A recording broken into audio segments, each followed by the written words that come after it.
Good morning, friends. It is a cold, cold day, so our morning is starting early in order to do a science experiment.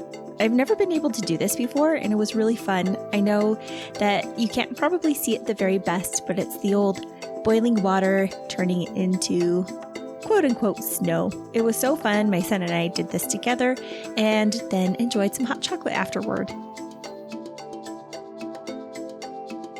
I always find that these simple things are some of my favorite memories. They're the most fun. I look forward to them, and they just make the winter days a little bit more exciting and pleasant.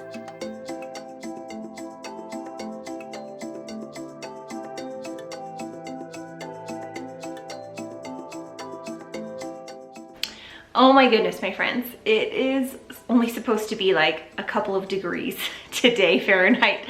Ooh, it's gonna be chilly, and it got so cold last night that we were able to do that science experiment. I'm not sure how well the footage turned out, but my son and I got up early, we did that, and it was really fun. So even with the cold, it's been really sunny, and that has been nice, and I'm so grateful for this home. It really does stay quite cozy, and we're very, very grateful. I don't think we would have survived very long in the RV. So it's been good, but today I have a few plans just to get some cozy things done, things that don't take very long but are necessary at this point, things we need to get going and need to get done, but also that can kind of sit and do their own thing so that I don't have to spend a whole bunch of time doing it, basically. So what I'm going to do for dinner is make a vegetable noodle soup. It is so cozy and comforting. If you want to, you can put tofu in it. I'm not sure if my family wants that for dinner tonight, but I'm going to make this just really, really warm and cozy. And I'm also going to make some rolls, so I wanted to take you along for that. I think about 20 years ago, my mom started a sourdough starter, and I love sourdough bread. It bakes up so beautifully. It's amazing.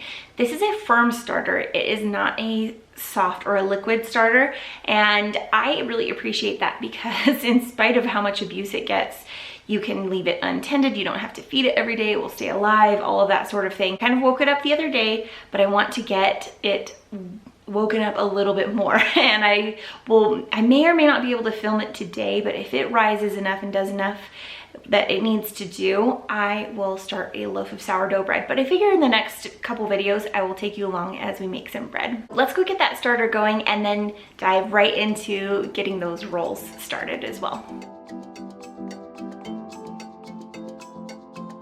I love the depth of flavor that sourdough adds to bread. It seems to add a little something special to anything that you put onto it, whether it's jam or avocado.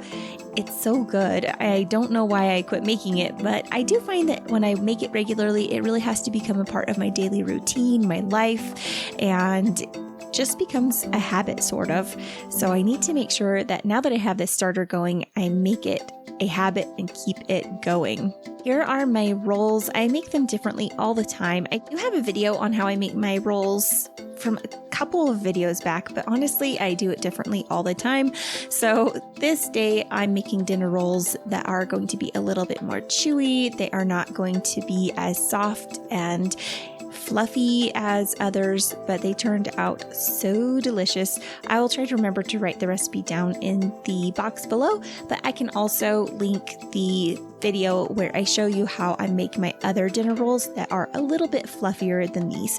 Honestly, they turned out so great, and I think the whole family enjoyed them. It was actually kind of difficult to make sure I had enough rolls to get some video of them later on. So these are delicious and very, very easy. If you're new to bread making, rolls are a great way to start.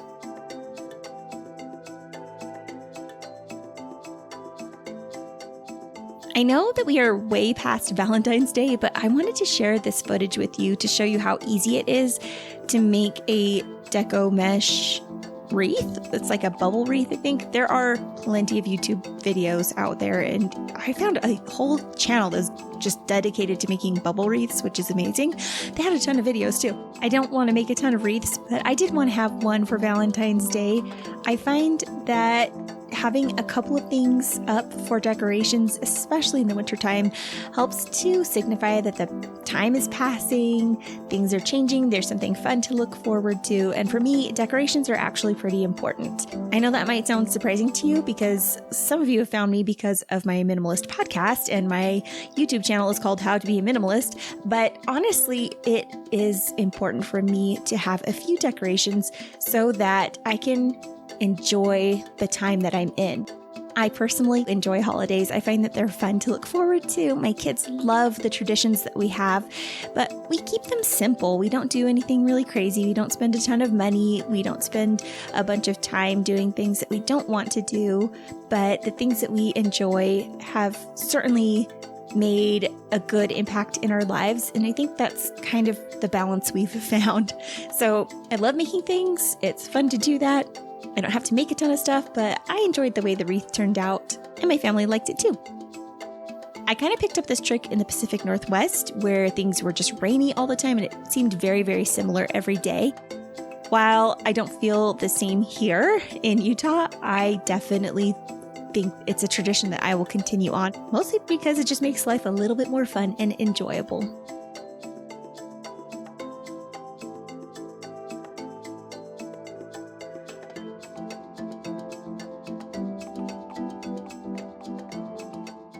I have been missing having hummus around, and I happened to find a jar of tahini in my cabinet. I think that I missed it because I kind of tried to get away from eating tahini, and I guess I just forgot it was in there. But I don't want it to go to waste, and I also don't use a ton of it in my hummus. So I figured, let's go make some hummus. I also have these white beans that were cooked up, and I put them in the freezer before I figured out how to pressure can beans. So I need those to be used up and pull those out of the freezer because I want the container available to me, but I also want the freezer space. So we're going to make that up with white beans, not garbanzo beans this time, and I will show you what that looks like. And if it tastes good, I will put the recipe in the description box below. Let's go. This hummus actually turned out really yummy. I wasn't sure how I would feel about the white beans, but I did find them to be very creamy and delicious. As a spoiler alert, I actually had some of this hummus on some of the sourdough bread that I eventually made, which I'll show you in the next video. But it turned out so well. I think I will make it like this in the future with the white beans if I've got them on hand. Of course, garbanzo beans are delicious and more traditional, but this was a simple hummus. It worked out great, and I ate tons of veggies and some sourdough with it. Tasted awesome. I will definitely be making in the future, and I'll link the recipe down in the description box below.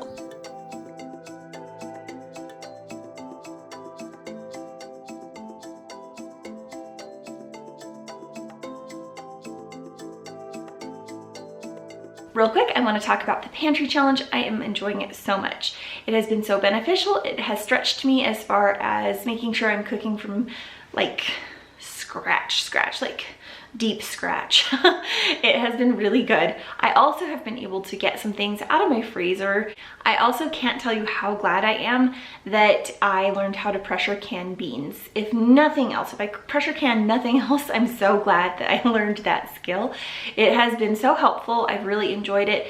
I'm going to really appreciate that freezer space in the summertime, but for now, it's so convenient just to pull out a can of beans. All that said, I'm really, really glad that I learned how to pressure can, and I feel so much more confident about it. I think everyone says that pressure canning beans is really simple, and so that's a good way to get started, and it makes me feel like, okay, when the garden is producing stuff that I want to pressure can up, I'm going to have the confidence and the ability and the skill to do that. So I'm glad I worked on that this winter instead of waiting until the summer when things were going crazy in the garden, and I just probably would have felt very stressed not having that skill already. As far as my Azure haul goes, I am so glad that I picked up these cashews. I was going to try so hard to not buy any more cashews in January or February, but I just couldn't do it. And it makes my family eat so much less dairy. So I just couldn't say, well, I'm not going to buy any more of that. Ultimately, it is better for our health and our budget and everything else.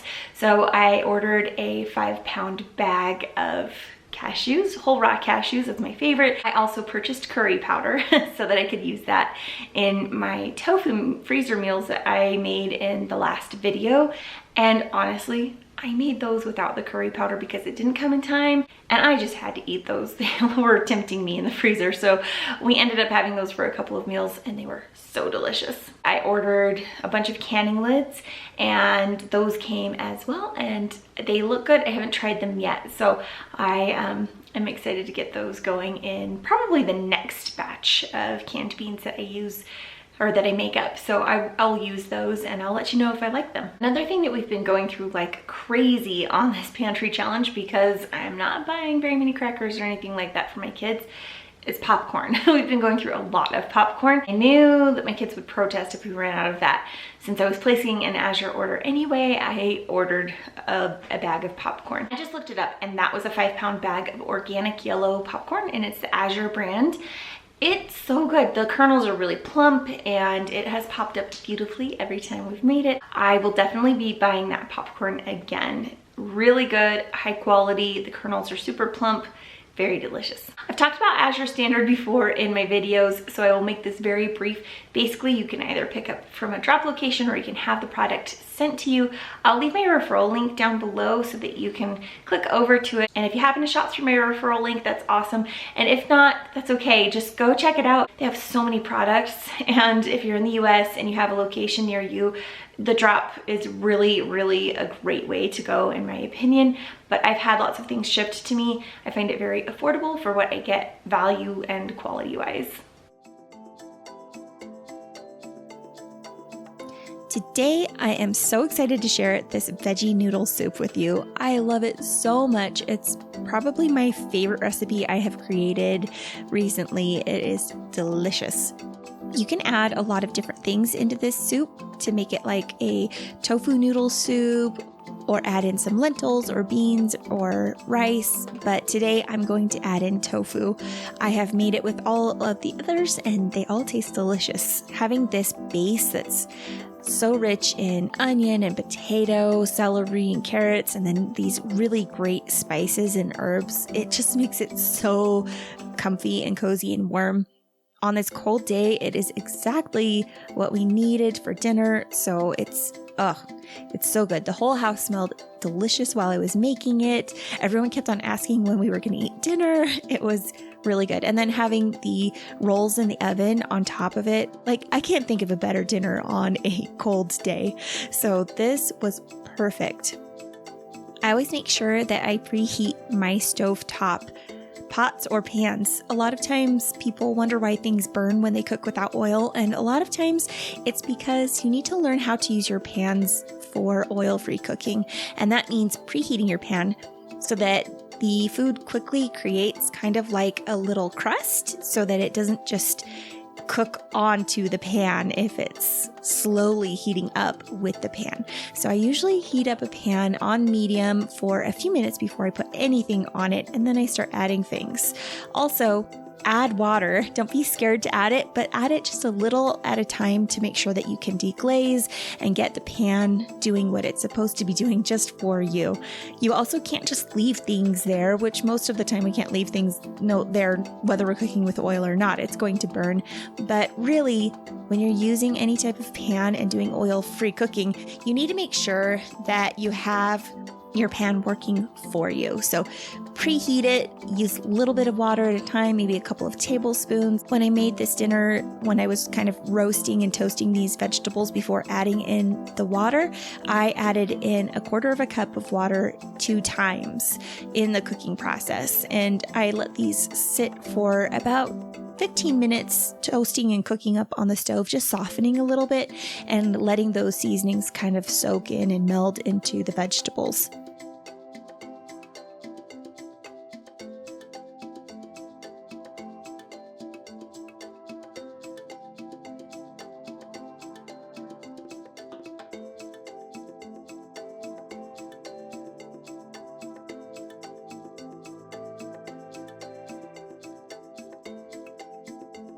Once this part is done and the vegetables are looking a little bit softer, a little bit cooked, then you add in the water and you are just about ready to add in those noodles as soon as the water is boiling. Honestly, in a Dutch oven with all that hot food, it doesn't take long, so watch your pan carefully.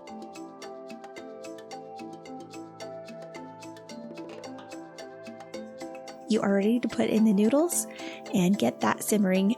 Basically, as soon as I have added in the tofu and the noodles, I let it cook for about 12 to 14 minutes until the noodles are looking pretty soft.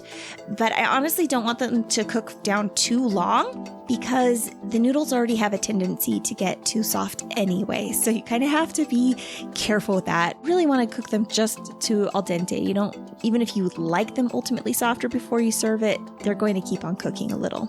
Another thing that I've learned to do just to make the soup a little bit thicker as far as the broth goes is I add in about 2 tablespoons of flour to a few tablespoons of water. I whisk that really well and then I put that into the pot. As soon as it's in the pot, I make sure that I stir it up really well and then I allow that to keep on cooking, and that just thickens the broth to a perfect amount. It's not too thick. I've used regular white flour here, all-purpose flour, but you really could use some cornstarch or arrowroot powder, whatever you use to thicken things up, and it's a nice little touch. It's not necessary. You can absolutely make this soup without it, but it's really good. Another note would be that you don't want to add the noodles until your vegetables are fork tender, so be careful about that. And then as soon as those noodles are cooked, you are ready to serve it up. And if you've made rolls or have some crackers, they're a great side. You could do a salad. This served my family the dinner, but it also made us a lunch the next day. It was so good.